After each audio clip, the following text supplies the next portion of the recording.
প্রাচীন মিশরের শিল্প প্রযুক্তি আজও রহস্যের বিষয়। কিভাবে তারা এত নিখুঁত পিরামিড বানাতো, কিভাবে সেগুলো হাজার হাজার বছর ধরে টিকে আছে, আশ্চর্য চিত্রকর্ম র কিভাবে তারা তৈরি করেছিল, আজকের ভিডিওতে সেই সমস্ত কিছু তুলে ধরবো। যারা এখনো চ্যানেলটিকে সাবস্ক্রাইব করেননি সাবস্ক্রাইব করে দেবেন। ভিডিওটি দেখে অবশ্যই কমেন্ট করে জানাবেন কেমন লাগলো। চলুন শুরু করা যাক আজকের ভিডিওটি। পিরামিড নির্মাণের অজানা প্রযুক্তি, যা আজও বহু গবেষকদের কাছে রহস্য রয়ে গেছে। সবচেয়ে বড় প্রশ্ন হলো কিভাবে মিশরীয়রা এত বড় বড় পাথরগুলোকে টেনে পিরামিডের উপর বসিয়েছিল। গবেষণায় দেখা গেছে তারা সম্ভবত ভেজা বালির উপর দিয়ে পাথর টানত যাতে ঘর্ষণ কম হয়। কিছু গবেষক বিশ্বাস করেন তারা বড় পাথরের ব্লক ভাসিয়ে নেওয়ার জন্য জলপথ ব্যবহার করত। আধুনিক প্রযুক্তি ছাড়া এত নিখুঁত কাজ এক রহস্য। কিভাবে তারা এই কাজগুলো সম্পন্ন করেছিল তা আজও গবেষণার বাইরে।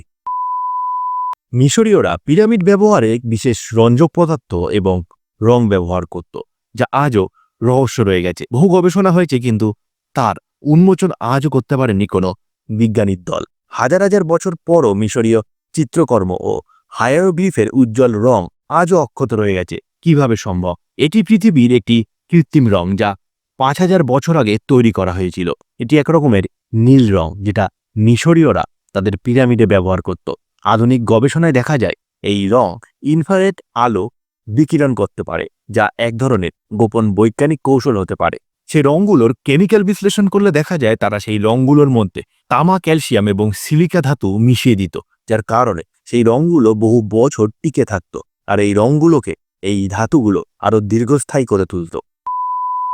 জানলে অবাক হবেন, হাজার হাজার বছর আগে মিশরীয়রা নাকি বিদ্যুতের ব্যবহার করত। তাদের চিত্রকর্মে বাল্বের ছবি পাওয়া যায়, ডেন্ডোরা লাইভ বাল্ব। এটি একটি রহস্য যা আজও উন্মোচন করা যায়নি। মিশরের ডেন্ডোরা মন্দিরে এমন কিছু চিত্র আছে যেগুলো দেখলে আপনাদের মনে হতে পারে অবিকল বৈদ্যুতিক বাতি বা বাল্বের মতন, যেগুলো নিয়ে গবেষণা আজও চলছে। বৈজ্ঞানিকরা মনে করে থাকে এগুলো প্রাচীন বৈদ্যুতিক বাতির ছবি। কেউ কেউ বলেন এটি আসলে লাইট বাল্বের মতন দেখতে এবং মিশরীয়রা হয়তো কোনো বিদ্যুৎ উৎপাদনের কৌশল জানত। তবে বিজ্ঞানীরা এটিকে শুধু ধারণাগত প্রতীক হিসাবেই ধরে নিয়েছে, তাই নিয়ে গবেষণা আজও চালিয়ে যাচ্ছে তারা। মিশরীয় মানুষরা গোপন ধাতব কৌশল অবলম্বন করত তাদের পিরামিড তৈরির কাজে, যার কারণে তাদের পিরামিডগুলি হাজার হাজার বছর পরেও প্রকৃতির বুকে দাঁড়িয়ে আছে একদম অক্ষতভাবে। অনেক পুরাকীর্তি এমন সূক্ষ্মভাবে খোদাই করা হয়েছে যে তাদের কাছে উন্নত ধাতব সরঞ্জাম থাকার কথা প্রমাণ করে। তবে মিশরীয়রা লোহার চেয়েও বেশি ব্যবহার করত তামা ও ব্রোঞ্জ ধাতুর। কিছু বিজ্ঞানীরা মনে করেন তারা হয়তো নরম পাথরকে রাসায়নিকভাবে শক্ত করে তুলত, যার কারণে এত নিখুঁত কাজ তারা পিরামিডের উপর করতে পেরেছে। তবে কিছু বিজ্ঞানীরা মনে করে তারা নরম পাথরকে কোনো কেমিক্যাল দিয়ে শক্ত করে তুলত। নরম পাথরের উপর তারা খোদাই করে অবিকল সুন্দর এবং দারুণ নকশা করত, যেগুলো শক্ত হয়ে যাওয়ার পরে চমৎকার লাগত। আচ্ছা, কখনো নিজের মনে প্রশ্ন করেছেন আধুনিক বিজ্ঞানের আগে কিভাবে মিশরীয়রা সেই মমিকে অক্ষত রাখত? কিভাবে তার দেহের একটি চুলও নষ্ট না হয়ে হাজার হাজার বছর ধরে পিরামিডের ভিতরে মমিগুলো অক্ষত থাকত?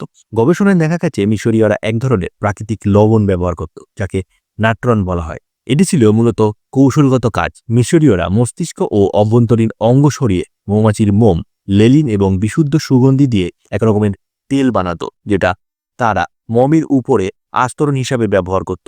আজও অনেক আধুনিক সংরক্ষণ প্রযুক্তির থেকে তাদের এই পদ্ধতি ছিল অনেক উন্নত, অনেক আধুনিক, যেগুলো দীর্ঘদিন ধরে একটি মৃত বস্তুকে বাঁচিয়ে রাখত, সতেজ রাখত। গবেষকরা অনুমান করেন যে মিশরে পিরামিডের উপরে যেই পাথরগুলো খোদাই করা অবস্থায় দেখা যায় সেগুলো আসলে পাথর নয়, সেগুলো আসলে ঢালাই করা কংক্রিট, যেগুলো সূক্ষ্মভাবে কারুকার্য করা হয়েছে। মিশরীয়রা চুনাপাথর, কাদামাটি এবং বিশেষ রাসায়নিক মিশিয়ে পাথরের মতন শক্ত বস্তু তৈরি করতে সক্ষম ছিল। 2006 সালে বিজ্ঞানীরা দেখেন কিছু পিরামিডের ব্লকের গঠন প্রকৃতি পাথরের চেয়ে আলাদা। এটি তাদের নিজস্ব কংক্রিট প্রযুক্তি বলে ইঙ্গিত দেয়। মিশরের বিভিন্ন পিরামিডগুলো আপনারা দেখতে পারবেন বহু বাদ্যযন্ত্রের ছবি। অনেকে মনে করে থাকে মিশরীয়রা খুবই শৌখিন ছিল এই বাদ্যযন্ত্র ও সঙ্গীত চর্চায়। কিছু বিশেষ বাদ্যযন্ত্র যেমন সিসরা, এক ধরনের ঝুনঝুনি যা দেবীর হাতে উপাসনার অবস্থায় দেখতে পাওয়া গেছে। মিশরীয়রা হার্প, বাঁশি এবং তবলার মতন কিছু যন্ত্রে পুনর্নির্মাণ করেছিল, কিন্তু সঠিক সুর ও ব্যবহার কেমন ছিল তা আজও রহস্য রয়ে গেছে। অ্যালেকজান্দ্রিয়ার গ্রন্থাগার ছিল বিশাল জ্ঞান এবং রহস্যের ভাণ্ডার। সেখানে নাকি প্রচুর বই থাকত। সবথেকে বড় গ্রন্থাগার ছিল সেই সময়কার। গণিতের বহু গোপন কৌশল ছিল সেই গ্রন্থাগারে, কিন্তু এটি আগুনে পুড়ে ধ্বংস হয়ে যায়, যার ফলে আমরা বহু মূল্যবান তথ্য হারিয়ে ফেলেছি। বিজ্ঞানীরা মনে করে সেখানে এমন কিছু গোপন পাণ্ডুলিপি ছিল যা আজকে আমাদের হাতে পড়লে হয়তো আধুনিক যুগের বিজ্ঞান অনেকটা এগিয়ে যেত।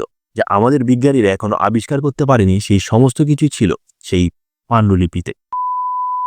মিশরীয়দের গোপন ঔষধ এবং চিকিৎসার পদ্ধতি ছিল এক অনস্বীকার্য। সেই সময়কার মিশরীয়রা আধুনিক চিকিৎসার বহু কৌশল জানত, যা নাকি বর্তমান যুগের ডাক্তাররাও পারে না। যেমন সার্জারি, দাঁতের চিকিৎসা, ভাঙাহার জোড়াল দেওয়া তাদের কাছে কোনো ব্যাপারই ছিল না। এভার স্পাইরিসেস নামে একটি গ্রন্থ আছে যেখানে 800-এরও বেশি ওষুধের রেসিপি পাওয়া গেছে। তারা মধু, পেনিসিলিয়াম, গাছের ছাল এবং প্রাকৃতিকভাবে নানান ওষুধ তৈরি করত, যেগুলো আজও রহস্য রয়ে গেছে। এবং বিশেষ করে তারা নাকি ওষুধের মধ্যে জাদুমন্ত্র ব্যবহার করত, যার জন্য তাদের ওষুধ ছিল 100% বেশি কার্যকরী।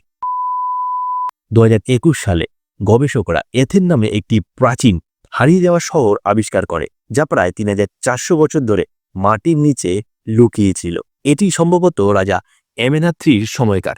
এটি শিল্প ও প্রশাসনিক কেন্দ্র হিসাবে বিখ্যাত ছিল।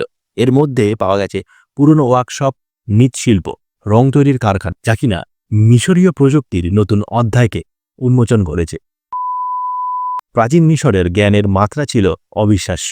তাদের কিছু প্রযুক্তি আমরা ধীরে ধীরে উন্মোচন করেছি। এখনো প্রচুর জিনিস বাকি যেগুলো আমরা এখনো আবিষ্কার করতে পারিনি বা উন্মোচন করতে পারিনি। তাদের শিল্পকর্ম থেকে তাদের চিকিৎসা, তাদের কাজকর্ম আজও বিজ্ঞানীদেরকে ভাবায়। তারা আজও সেগুলো নিয়ে গবেষণা করে চলেছে। এমন লেখা, এমন ভাষা আছে যেগুলো আজও পাঠোদ্ধার করতে পারেনি। তবে চ্যানেলের দিকে নজর রাখবে, নতুন তথ্য থাকলে তুলে ধরবো। ভিডিওটা কেমন লাগলো অবশ্যই জানাবে। ভালো লাগলে লাইক, শেয়ার, কমেন্ট করে দেবে।